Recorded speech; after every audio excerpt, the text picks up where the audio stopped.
Bienaventurados los que sufren persecución por la justicia, porque de ellos es el reino de los cielos.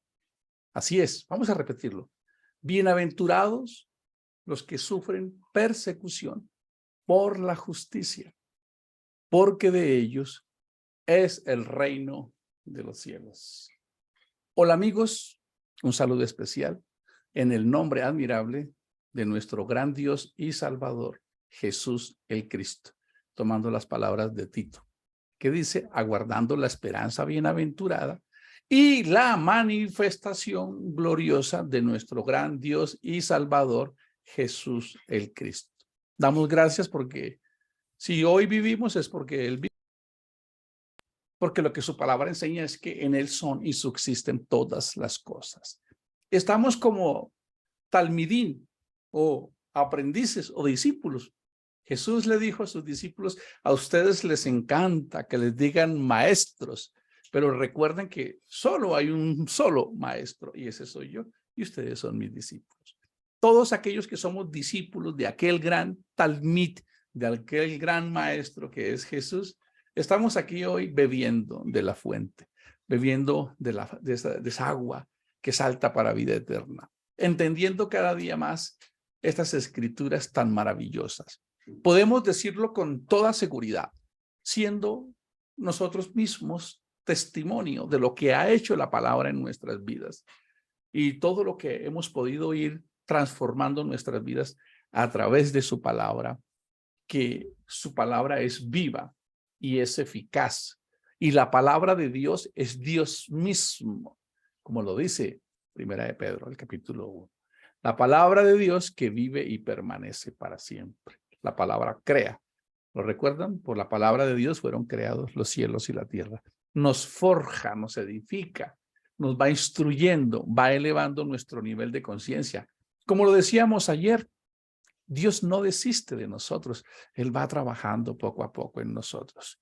No es fácil transformar una vida. Eso lo dijo Albert Einstein. Es más fácil desbaratar y armar otra vez un átomo que transformar prejuicios y paradigmas humanos o conductas que ya tenemos instaladas. Nos cuesta un gran trabajo después de que ya nosotros fuimos habituados a eso, pero estamos en este camino y nosotros vamos entendiendo su mensaje.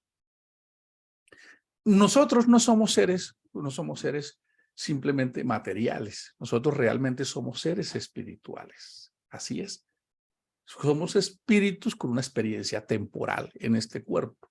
De manera que Salomón lo expresa muy bien cuando dice, Dios ha puesto eternidad en el corazón del hombre sin que éste alcance a entender los designios de Dios.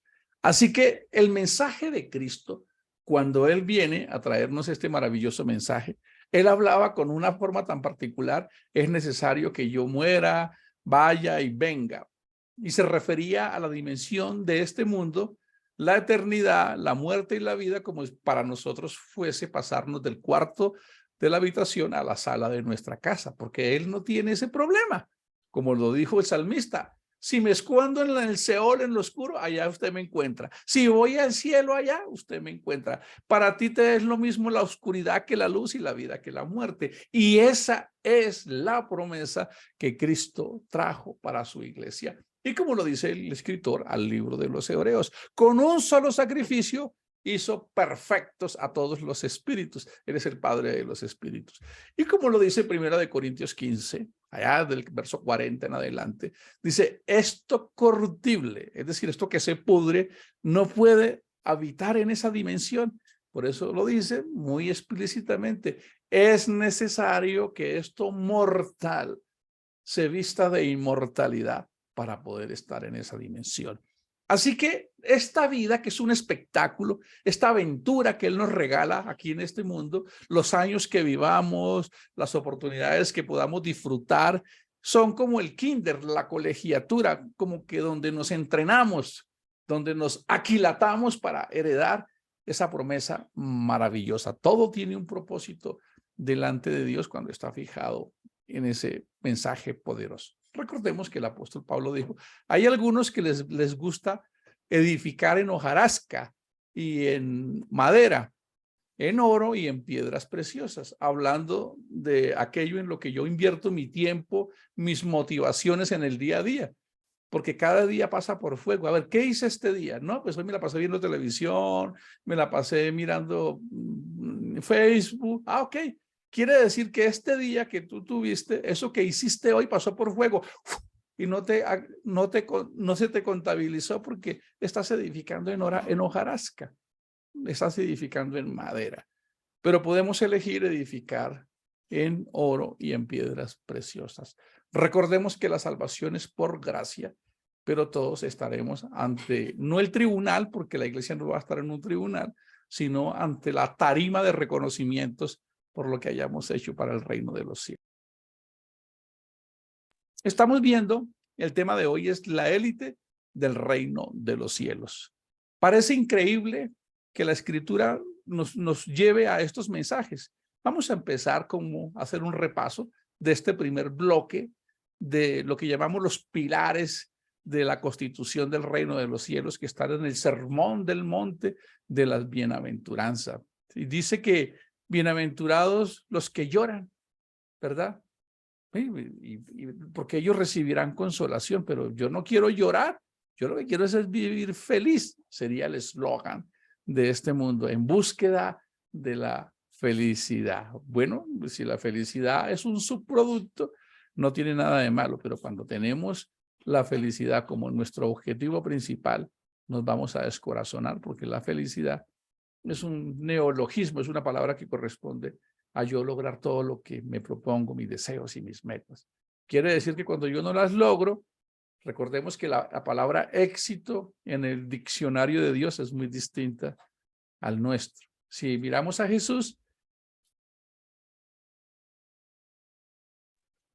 si vemos a Jesús, para el 95% de todos los que lo estaban rodeando, él era un fracasado, era un perdedor.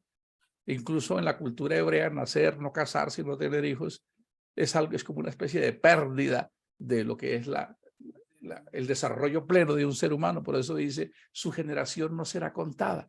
Entonces se habla de Jesús y todos pensaban que él era un perdedor. Pero curiosamente, al lado había alguien que no calificaba, que no vio a un perdedor, vio a un rey. ¿Cómo les parece? Así es. ¿Y cómo pudo alguien ver a un rey y otros ver a un perdedor? Y cuando vemos a Mel Gibson en su película La Pasión de Cristo, ese mensaje nos hace ver a un Cristo que merece lástima y pobrecito que lo bajen de ahí. La palabra éxito, cada vez que Cristo perdía, estaba conquistando reino para nosotros. Debemos ahí aprender a ganar siempre en las relaciones personales. Seguramente cuando queremos satisfacer nuestro ego nos hará perder. Hay una historia de los judíos que dicen que los ejércitos cuando van a la guerra, y ojalá esto nos pueda servir para entender qué es lo que hemos hecho nosotros al elegir el reino de los cielos. Él dijo, vengan a mí todos los que quieran. Sí, vengan a mí. Pero él dice, sin embargo, así como un hombre que va a construir una torre, primero se sienta a calcularla, o alguien que va a ir a un ejército se sienta a calcular para saber si tiene el con qué, el compromiso y todo para lograr ese cometido. Así también el que me vaya a seguir a mí sepa en qué se está metiendo, cuáles son. Él lo dice así, ustedes lo pueden comprobar y se va a dar cuenta que si yo leo el contexto, entonces también va a decir que aquel que no sea digno, aquel que no sea capaz de dejar padre, madre, tesoros, reinos, posesiones por mí, no es digno de mí. Es un mensaje disruptivo, irreverente con el status quo de esta sociedad, de esta humanidad. Porque es lo que él dice, que nosotros debemos y podemos conquistar el reino de los cielos. Entonces, ese ladrón de la cruz vio a un rey, no vio a un perdedor, no vio a alguien que necesitaba ayuda, ni lástima, ni nada, todo lo contrario. Vio que él estaba conquistando y conquistando y conquistando. Nos cuesta trabajo entender esa psicología, porque la psicología de este cuerpo, de esta naturaleza, siempre es los deseos de la carne, los deseos de los ojos y la vanagloria de la vida. Entonces, la historia, ¿qué dice? que cuando dos ejércitos vayan a la guerra, se le debe dejar un puente de escape, parecida a la de quemar los barcos, pero esta es distinta. Les voy a contar cómo funciona esta historia. Creo que ya la conté hace como unos 2 años. Si dos ejércitos van a la guerra, la estrategia, recuerde que la estrategia se basa en el engaño, la estrategia es no acorralar al ejército, porque si lo acorralas, no le dejas otra opción que dar la pelea hasta la muerte. Entonces, en esa estrategia de los judíos, ellos decían, déjale un puente de escape o un valle de escape o déjale una salida de escape. ¿Por qué? Porque desde que ellos van a la guerra, ellos van pensando, vamos a la guerra y si nos vemos mal, pues ahí tenemos por dónde escaparnos. Dicen los estrategas militares que ya la guerra se perdió desde el momento en que concibieron eso. Dice, vamos a la guerra y si nos vemos que nos están ganando, pues nos fugamos por este. Entonces, en esa estrategia de los judíos, que lo escribió alguien muy sabio, dijo, si no le dejas un puente de escape, si solo le dejas la opción de morir o vivir, de perder o ganar, vas a tener a un enemigo más recio, más fuerte. ¿Cómo les parece si aplicáramos eso a quiénes somos nosotros en el reino de los cielos? Cuando nosotros entendemos el reino de los cielos y nos damos cuenta de este mensaje tan poderoso, tan contundente, tan disfuncional con lo que llamaríamos la lógica de este reino terrenal, de este mundo terrenal, pues vamos a lograr sobreponernos a cualquier circunstancia. Los seres humanos venimos diseñados con una capacidad impresionante. Yo recuerdo, si ustedes ven estas películas de la historia de la Alemania nazi, los alemanes habían conquistado comercialmente Alemania, vivían muy bien, abrigos de piel, comida, los negocios, vivían muy bien. Un día los citaron al parque con sus maletas y ese día todo cambió y pasaron de 100 a -1, paupérrimos, perseguidos. Sin embargo, lograron sobrevivir a eso, sobreponerse a eso. Cuando leemos a Víctor Frank, el escritor de aquel libro El hombre en búsqueda de sentido, él escribe en ese libro que lo único que ellos añoraban era salir con vida para salir a trabajar. Y cuando alguien hoy trabaja y dice, uy, qué aburrido este trabajo, o qué duro este trabajo, o qué dura esta familia, ellos allá morían todos los días a montones, repartían una galletita entre 8 o 10. Entonces él escribe en su libro que lo mantuvo vivo un propósito de salir a hacer cosas que quizás cuando estamos en comodidad nos incomodan. Uy, qué maluco esto, qué maluco aquello. Pero eso hace que el ser humano tenga una capacidad de amoldarse a las circunstancias.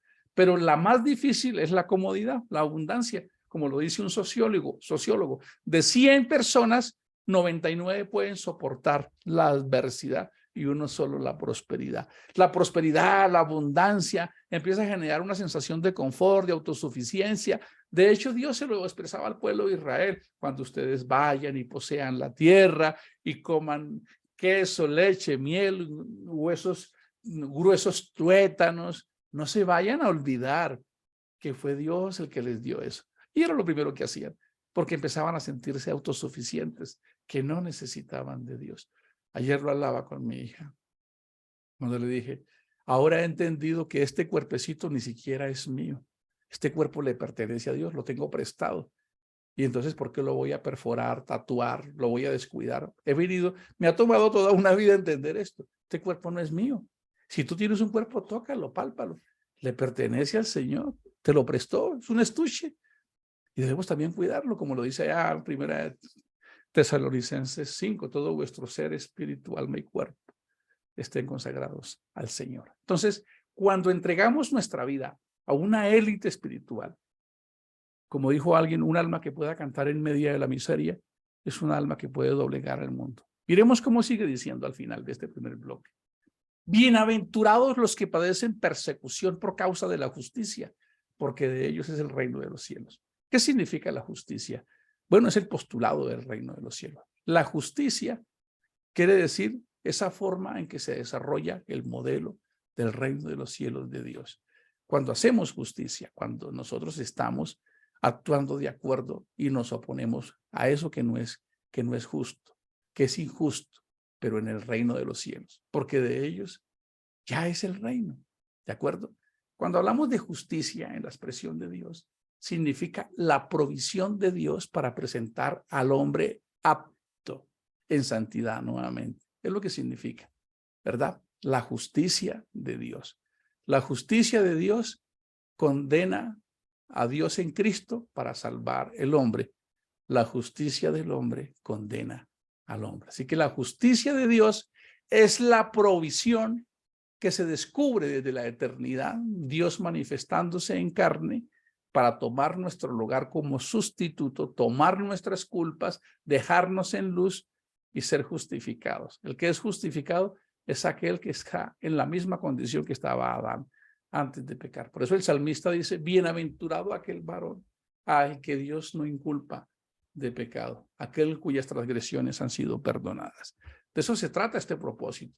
Pero está diciendo, cuando padezcan persecución por ello, bienaventurado, persecución, pero en el siglo XXIII, en el siglo XXI, ¿cómo vamos a hablar de persecución si lo que queremos es vivir bien? Tenemos derechos, salimos a marchar, a reclamar. Es porque nos tocó vivir en este periodo, en este contexto del exceso y de la abundancia y de los derechos.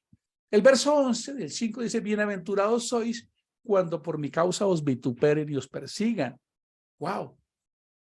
Y nosotros a veces pues nos sentimos un poco,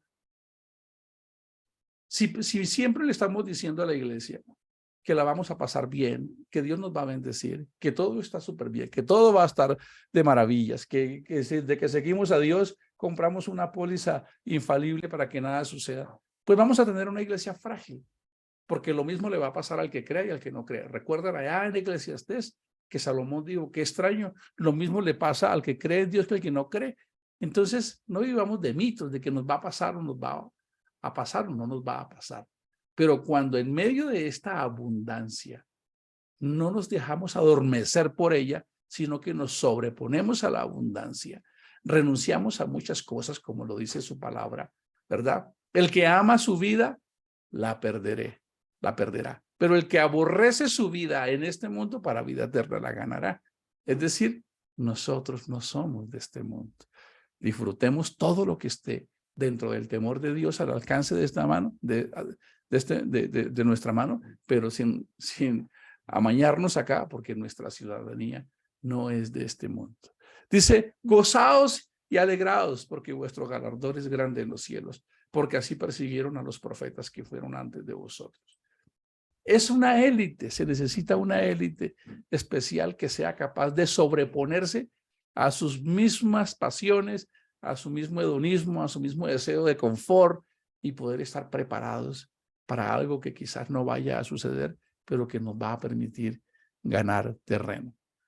Cuando leemos la historia de Masada, aquella historia que sucede en el año 70 después de Cristo, cuando Tito destruye a Jerusalén, mueren más de 1.100.000 judíos en el año 70 después de Cristo. Y el historiador Josefo narra la historia y dice que cuando los judíos rompieron el muro con un ariete, que era un muro casi de 6 metros de ancho, cuando rompen el muro, toda Jerusalén se asustó porque ya Vespasiano iba a entrar allá con su Tito Vespasiano, que era su último apellido. Dice que algunos judíos salían por ese hueco. Claro que ya Josefo les había dicho la frase más motivadora que jamás hayamos escuchado. Se la dijo Josefo a esos judíos que estaban ahí. Y les dijo, acaban de abrir el muro y pronto por ese muro van a entrar los soldados romanos. Y a unos de nosotros nos matarán, a nuestras esposas las violarán y a nuestros hijos los llevarán como esclavos. Así que vamos a salir y a pelear por eso. Es muy probable que no ganemos esta batalla, pero será una historia que se contará en los siglos venideros. ¡Wow! ¡Qué motivación tan poderosa! Así que cuando muchos de ellos salían por ahí, por ese hueco, salían a enfrentar a cientos de soldados romanos que los tenían rodeados. Dicen que eran como 100.000 soldados romanos, si no estoy mal. Quizás la cifra un poco más pequeña. Pero un solo judío salía a defender su tierra, su casa, su hermano, su patriota, al punto que un solo judío podía llegar a derrotar a 10, 20, 30, 60 soldados romanos, de manera que les decían, déjenlos más bien porque no es sino uno. tenemos que seguir derribando el muro. Tomo como este ejemplo para entender, para que hoy podamos entender este mensaje, porque hoy no nos están vituperiando, hoy no nos están persiguiendo, hoy ser cristiano se volvió hasta popular y muy pronto seguirá siendo más popular con el ecumenismo, con la consolidación de todas las religiones del Consejo Mundial de Iglesias. Es más, te van a felicitar, solo que tendremos que decidir si estaremos de acuerdo a los mismos, como ya recibimos derechos como cristianos, ahora los que quieran seguir en ese modelo tendrán que recibir los deberes que exige el gobierno. Aquí estamos hablando de algo, de una élite. Es en medio de esta abundancia, es en medio de esta aparente calma, es en medio de esta aparente satisfacción de falta de nada, donde la iglesia debe sobreponerse y levantarse, erguirse como un paladín. Y como dice por allá un verso, ¿quién es esta que se levanta con sus ejércitos en orden? Porque en esta época no tenemos ni la crucifixión, ni la Inquisición, ni el circo romano, pero nos tenemos a nosotros mismos con nuestras pasiones, nuestra carne, nuestro hedonismo y un sistema cosmético, un mundo que Cristo dijo, no es como el mundo, dará las cosas que yo doy otras diferentes. Es necesario que la iglesia de esta generación sea una élite especial, que sea capaz de conquistarse a sí misma, de sobreponerse a sí misma. Bendiciones. Mañana continuamos con las bienaventuranzas.